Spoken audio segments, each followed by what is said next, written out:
yaani moom la Sonko dafa yor kàddu Sëñ Touba day nga dee ci sa émission laa ko waxe dafa yor kàddu Serigne Touba sëñ bi wax li nga wax yéen a de moo am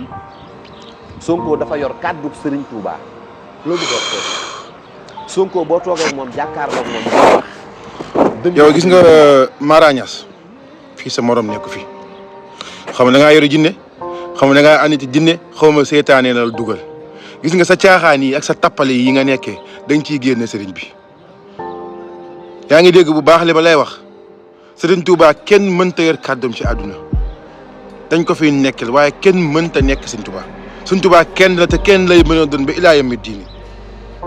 Ousmane Sonko ñëpp gis nañ digganteem ak Serigne Cheikh mu Serigne Saliou booy wax sa ca ñoo la gën a bëgg Sonko aller retour waaye gis nga Serigne Touba lan yemalewut ak kenn yemalewuñ Serigne Touba ak kenn xaw ma nag bës nga ci bëgg xaw ma lan nga ci bëgg mais sa caaxaan yi ak sa tappale yii nii maanaam dañ ci génne ko tedd ki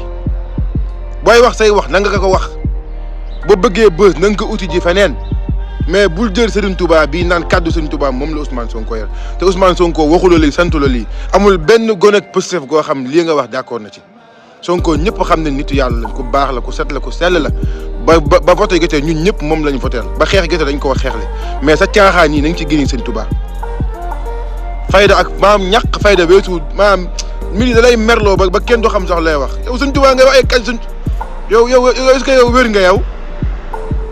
maanaam sa dof gi la gars yi jiin daa bëgg a nekk dëgg sax la ilaha